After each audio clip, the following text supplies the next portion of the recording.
The country club dining room gleamed with old money and older traditions. Crystal chandeliers hung from vaulted ceilings, casting warm light over tables dressed in cream linens and silver place settings. My parents' 40th anniversary celebration was exactly the kind of event they lived for. Elegant, expensive, and packed with everyone who mattered in their social circle.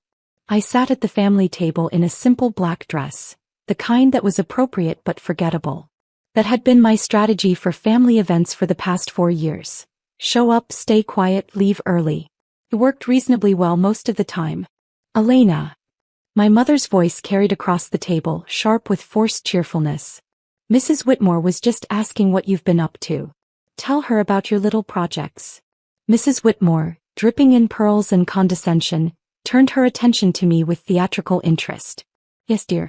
Your mother mentioned you've been quite busy. What is it you do again? I work in software development, I said simply. Oh, how modern. Mrs. Whitmore's smile didn't reach her eyes. One of those computer jobs. And are you with a major company? Google? Microsoft? I run my own company, actually. My father laughed, the sound cutting through the pleasant dinner conversation. She calls it a company. It's more of a hobby, really. Elena's always been creative with her descriptions of reality. Heat crept up my neck, but I kept my expression neutral. 28 years of practice had taught me how to absorb these moments without reacting.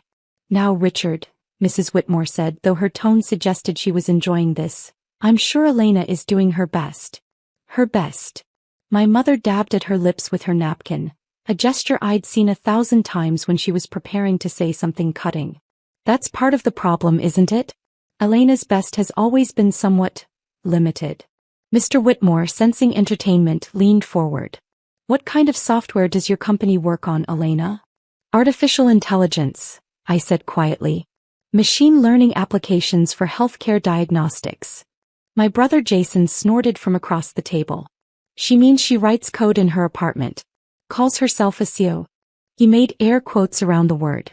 Our little sister, the entrepreneur. His wife Amanda giggled.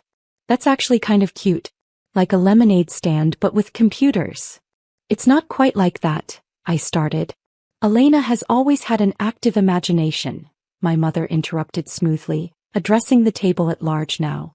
At least 20 people were listening, all of them part of my parents' inner circle of wealth and influence. Even as a child, she'd make up these elaborate stories about what she was going to accomplish.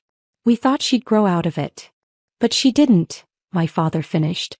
28 years old and she's still living in a fantasy world. Pretending she's building some empire from her studio apartment. It's a 2-bedroom, I said, immediately regretting the defensive tone. Oh well then. Jason laughed.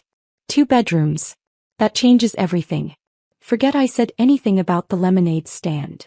The table erupted in polite laughter. I focused on my dinner plate, counting slowly to 10 the way my therapist had taught me. Mrs. Whitmore turned to my mother with exaggerated sympathy. It must be so difficult, Catherine. Especially when Jason has done so well for himself. Director of marketing at his age. You must be so proud. We are, my mother said warmly. Jason has exceeded every expectation. Made all the right choices, attended the right schools, married wonderfully. She beamed at Amanda. They've just bought a house in Riverside Estates. 5 bedrooms, can you imagine? And Elena?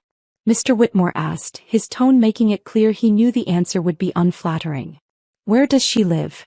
The Arts District, my father said, making it sound like a slum. One of those converted warehouse buildings. Very bohemian. I like the neighborhood, I said quietly. It's central to the tech community. The tech community, Jason repeated mockingly. God, Elena, do you hear yourself? You sound like a character from Silicon Valley. Except you're not in Silicon Valley. You're in a warehouse apartment pretending to be Steve Jobs. Jason, don't be cruel, my mother said, but there was no real reproach in her voice. Your sister is doing her best. It's not her fault she wasn't born with your drive and talent. I just think it's sad, Amanda chimed in. Elena, you were always so smart in school. Everyone thought you'd do something meaningful. But here you are, almost 30, still playing around with computers like a teenager. Don't you want a real career? A real life?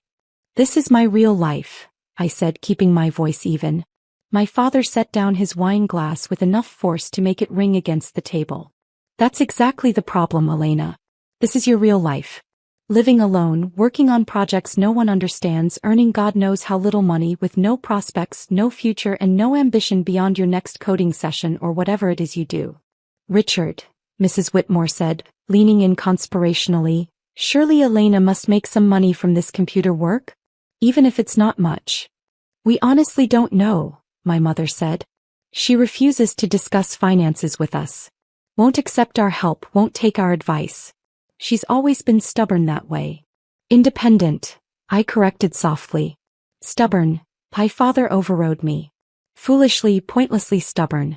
We've offered her positions at the firm, entry-level naturally since she has no real business experience, but she insists on pursuing this technology nonsense. Mr. Whitmore shook his head sadly. Such a waste. You and Catherine built one of the most successful real estate development firms in the state. The connections, the opportunities you could provide, and she chooses computers. In a warehouse apartment, Jason added helpfully. Don't forget the warehouse apartment. Very important detail. More laughter rippled around the table. I noticed several people from nearby tables glancing over, drawn by the spectacle of my family's public dissection of my failures. My mother addressed the growing audience with practiced grace. We've made peace with Elena's choices. Not every child can be successful. Some people simply aren't built for achievement. We love her anyway, of course. Of course, Mrs. Whitmore agreed. Though it must be hard watching her waste her 20s like this. It's devastating, my mother said, her voice catching just enough to sound genuine. To watch your child fail at life, to know they could be so much more if they'd just listen. It breaks a parent's heart. I'm not failing, I said louder than I intended. Several conversations stopped. I'm building something. Just because you don't understand it doesn't mean it's not real. My father's face darkened. Don't raise your voice at this table, Elena. We're celebrating our anniversary with friends and family. If you can't be pleasant, you can leave. Maybe I should. I started to stand. No. My mother grabbed my wrist, her fingers tight. You'll stay and you'll be gracious. This is our day and you will not ruin it with one of your dramatic exits. Sit down. I sat. 28 years old and I still couldn't quite defy my mother's direct commands. The problem, my father said, addressing the table again now that order was restored, is that Elena has never understood her limitations. We've tried to help her see reality, but she's convinced herself that she's some sort of genius entrepreneur. It would be funny if it weren't so sad. She couldn't succeed if she tried, he continued, warming to his theme. Several more people from nearby tables were openly listening now. She's just not built for it. Some people have what it takes. The drive, the intelligence, the social skills necessary for real success. Others. He gestured at me with his wine glass. Others play with computers and call it a career. My mother nodded along, her expression one of resigned disappointment. Such wasted potential. She could have been something. Could have had a real life. Instead, she's thrown it all away on this technology fantasy. Has she even made any money from this? Amanda asked. Like actual money? If she has, she's kept it very quiet, Jason said. Which tells you everything you need to know. If Elena had actually succeeded at anything, trust me, we'd hear about it. She'd make sure everyone knew. That's not fair, I said quietly. I don't broadcast my work because I prefer privacy. Privacy, my father scoffed. That's what failures call it when they have nothing to show for themselves. Privacy. Elena, successful people don't hide their success. They're proud of it. The fact that you've told us nothing about your supposed company in 4 years speaks volumes. Mrs. Whitmore patted my hand with false sympathy. Dear, there's no shame in not being as successful as your brother. Not everyone can be exceptional. Some people are just ordinary. And that's perfectly fine. Exactly, my mother agreed. We've been telling Elena this for years. Stop trying to be something you're not. Accept your limitations. Maybe find a nice entry-level position somewhere, meet a nice man, settle into a normal life. There's no shame in being average. I'm not average, I said, my voice barely above a whisper. No, my father agreed. You're below average. An average person would have recognized their shortcomings and adjusted accordingly. You're still chasing impossible dreams at 28. That's not average, Elena. That's delusional. The words hit like physical blows, but I'd learned long ago not to show the damage. I sat there, calm and composed, while my parents systematically destroyed me in front of 50 witnesses. Jason was scrolling through his phone now, smirking. Hey, Elena, remember that business plan you showed us 3 years ago? The one Dad called science fiction written by someone who doesn't understand business? Whatever happened to that? I implemented it, I said simply. You implemented it, he repeated, making it sound absurd. Hey, and how's that going? Made your first million yet?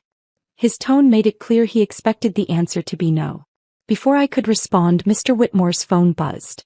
He glanced at it, frowned, then looked at it more carefully. His expression shifted from polite interest to confusion to absolute shock.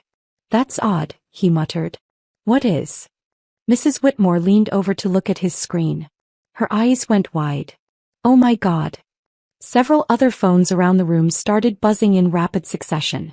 The soft notification sounds created a wave of electronic chirping that spread through the dining room like falling dominoes. My mother's phone lit up on the table. She picked it up, read something, and her face went pale. Richard, look at this. My father took her phone, his expression skeptical. As he read, his face transformed, confusion, disbelief, then something that might have been anger or might have been shock. It was hard to tell.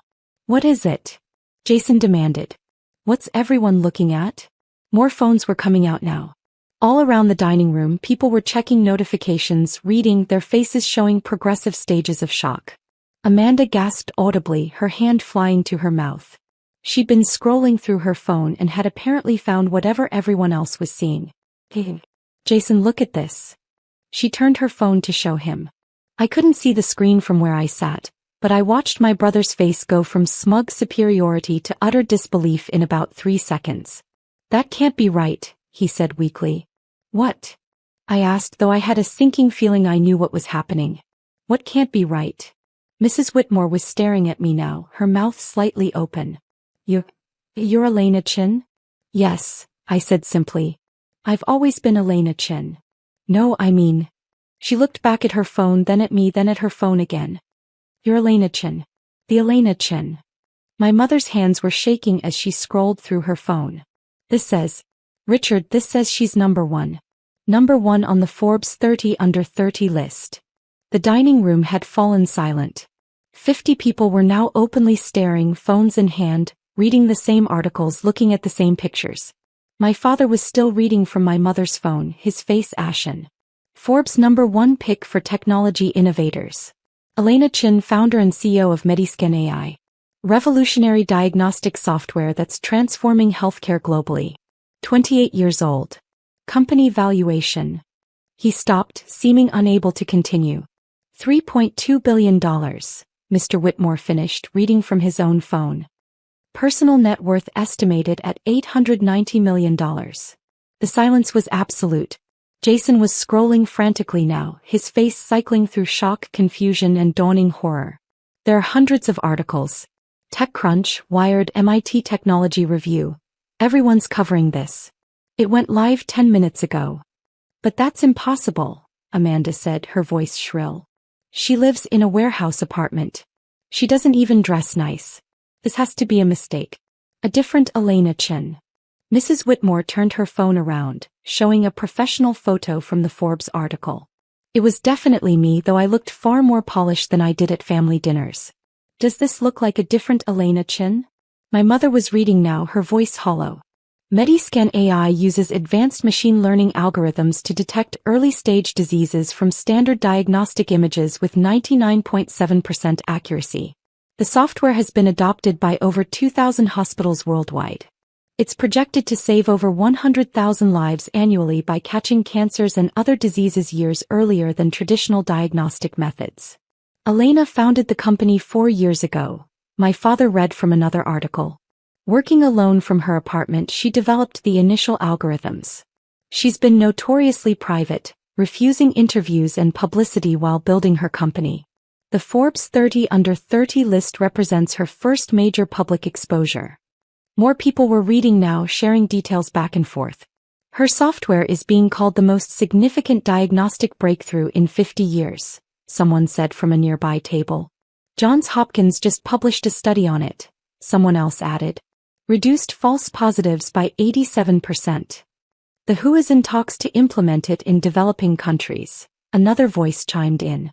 Jason had found a video interview I'd done 3 months ago with MIT Technology Review, the only interview I'd agreed to and only because they'd promised to keep it low profile until this month. He played it and my voice filled the dining room through his phone's speaker. The goal was never to make money, Video Me was saying. The goal was to save lives. Too many diseases are caught too late. If we can use AI to detect them earlier, catch them before they become terminal, we can fundamentally change healthcare outcomes globally. The business side was necessary to scale the technology, but the mission has always been patient outcomes. The interviewer's voice. Your software is now in hospitals across 6 continents. How does it feel to know you've created something that will save tens of thousands of lives? Humbling, Video Me replied. And like validation that 4 years of 18-hour days were worth it. Jason stopped the video, his hand shaking slightly. Mrs. Whitmore was still reading, her voice stunned. It says here that you've donated $200 million to medical research. That you've established scholarships for 500 students from low-income backgrounds to study computer science and medicine. That you personally funded the installation of your software in 20 hospitals in underserved communities.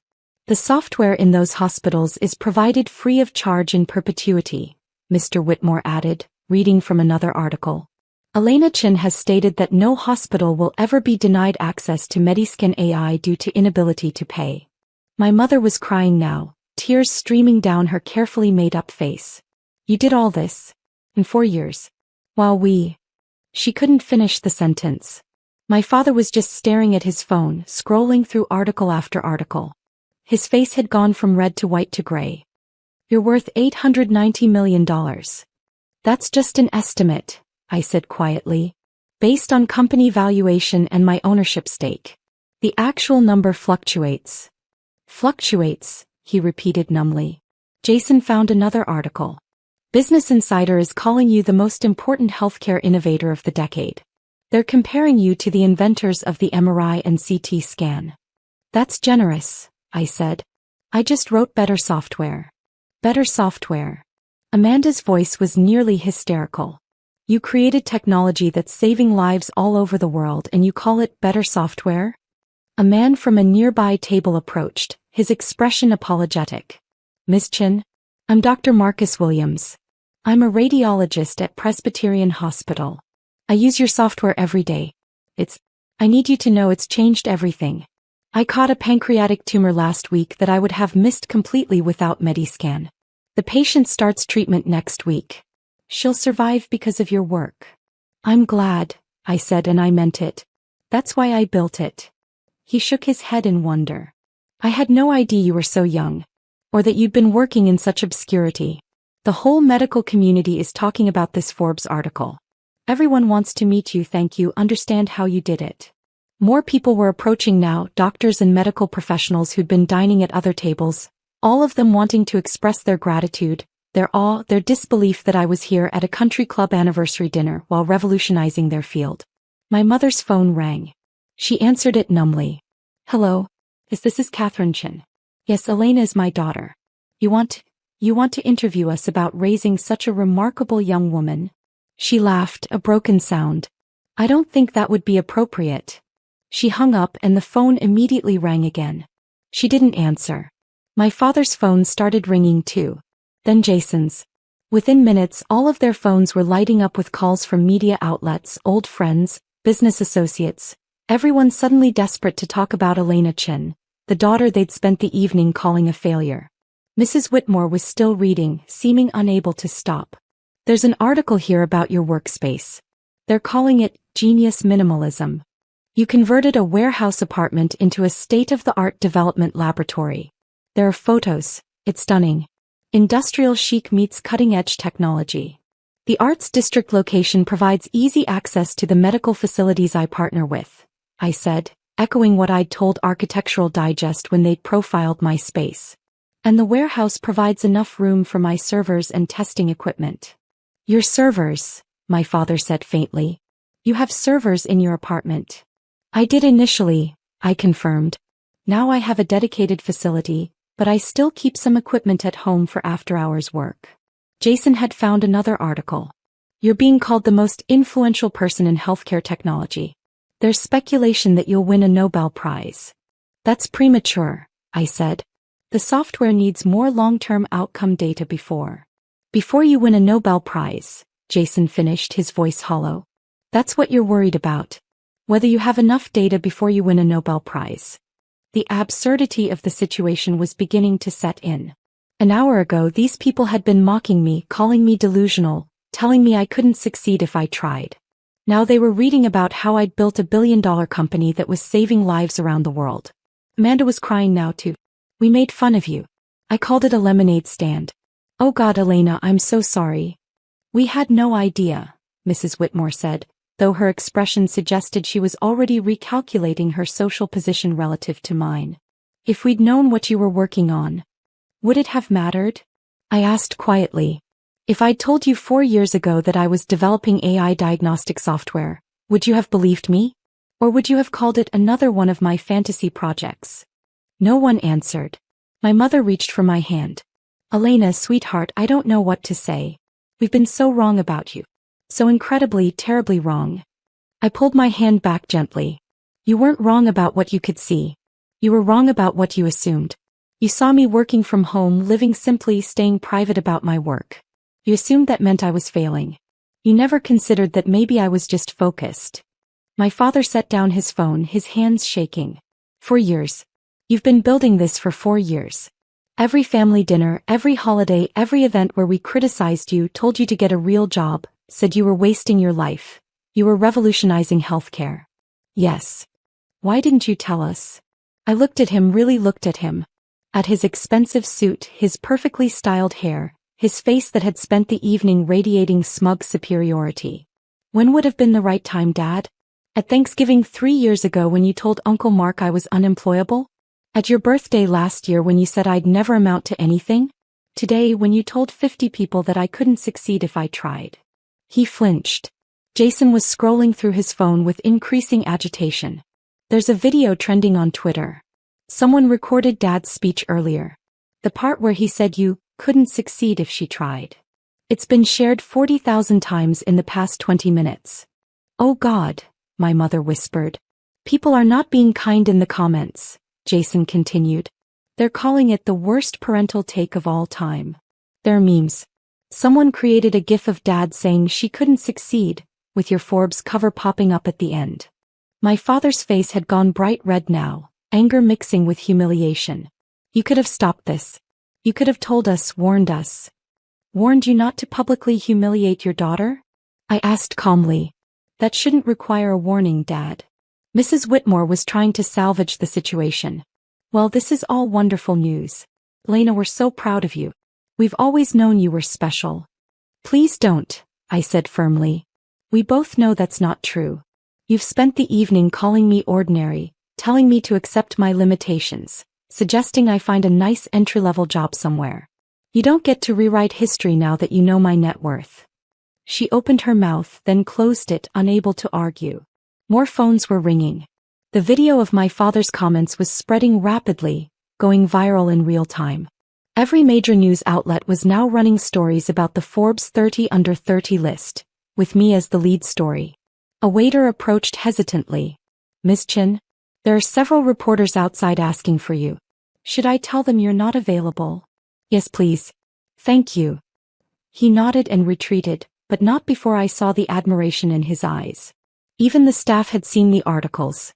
My mother was sobbing openly now, mascara running down her face. How can you be so calm?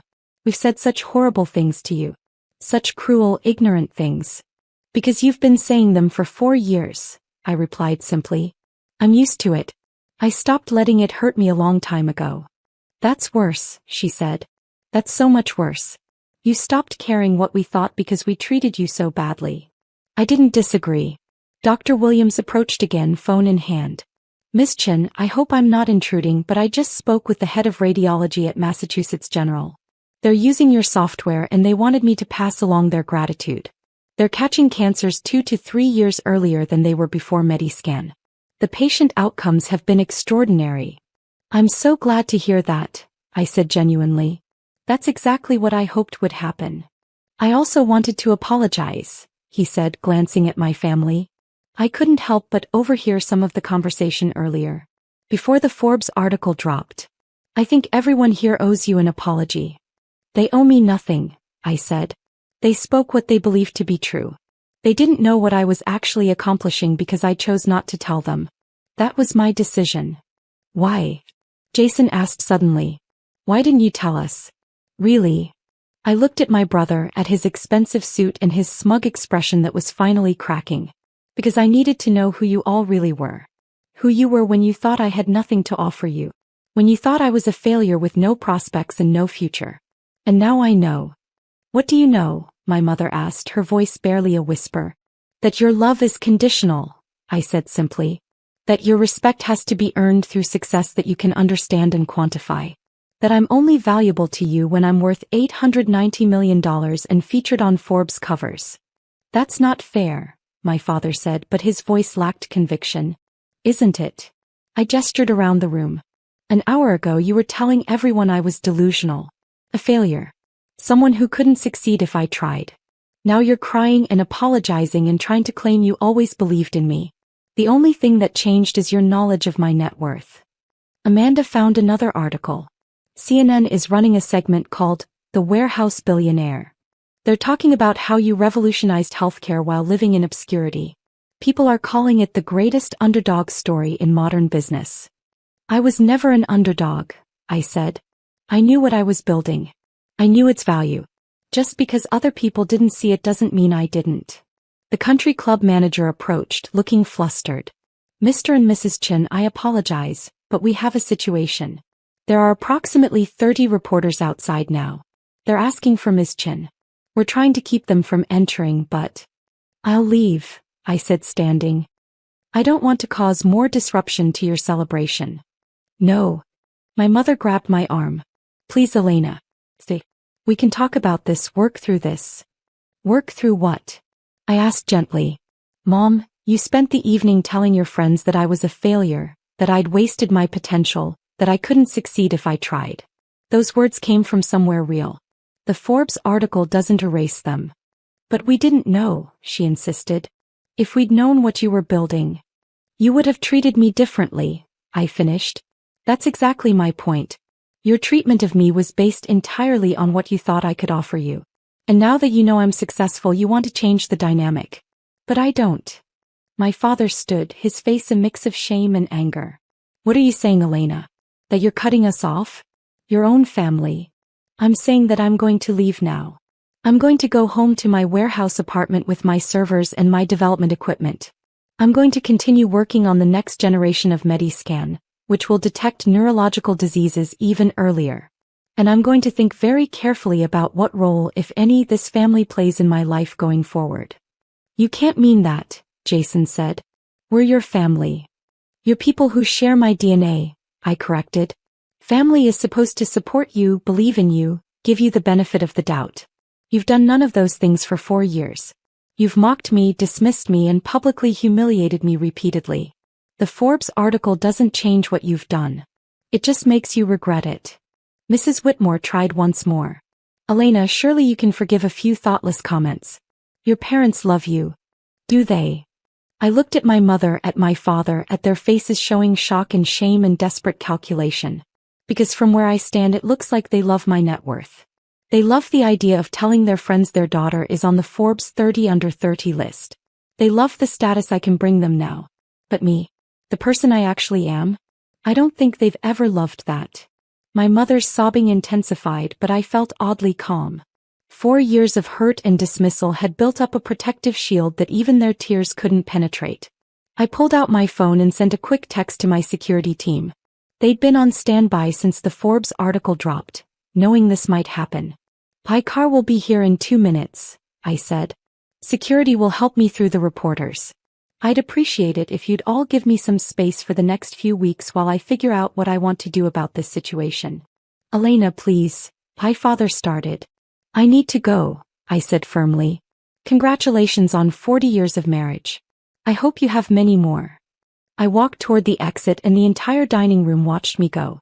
50 people who'd spent the evening watching my parents tear me apart, now watching me walk away from them with quiet dignity.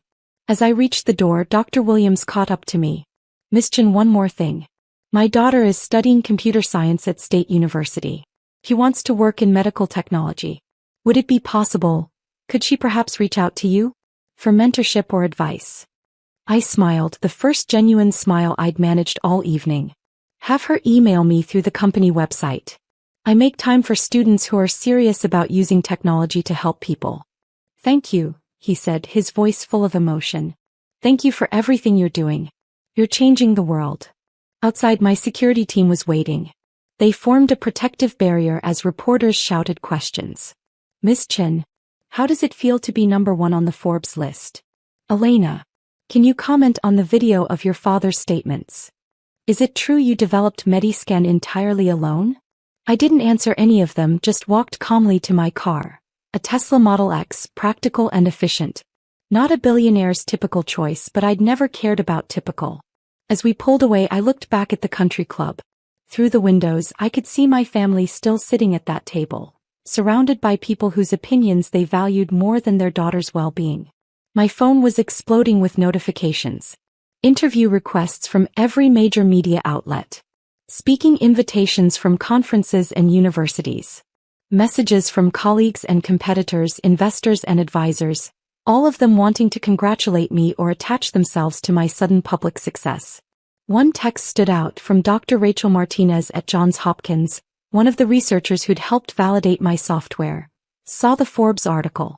Congratulations on finally getting the recognition you deserve. Also saw the video of your father. I'm so sorry. You deserve better. If you need anything, call me." I typed back, "Thank you. Okay. Just ready for this day to be over." Her response came immediately. "Want to grab coffee tomorrow and talk about the next phase of the neural detection algorithms? Work is always a good distraction." I smiled. "Yes. That sounds perfect." Because that was the thing, the work was real. The lives being saved were real. The hospitals using my software, the patients being diagnosed earlier, the families who'd get more years with their loved ones because a tumor was caught in time, that was all real. My family's sudden recognition of my worth? That wasn't real. That was just reaction to a Forbes article, to a net worth estimate, to public validation they couldn't ignore. I'd built something meaningful while they were calling me a failure. I'd changed an entire field while they were suggesting I get an entry-level job. I'd saved lives while they were telling everyone I couldn't succeed if I tried. And now they wanted to claim pride in my accomplishments, to bask in reflected glory, to tell people they always knew I'd be special. But I knew the truth. And so did 50 witnesses who'd heard every word they'd said before they knew who I really was. My phone buzzed again. A text from my mother. "Please come back. We need to talk. We love you." I stared at the message for a long moment, then turned off my phone. Tomorrow I'd deal with the media storm. Tomorrow I'd figure out how to maintain the privacy I'd worked so hard to protect.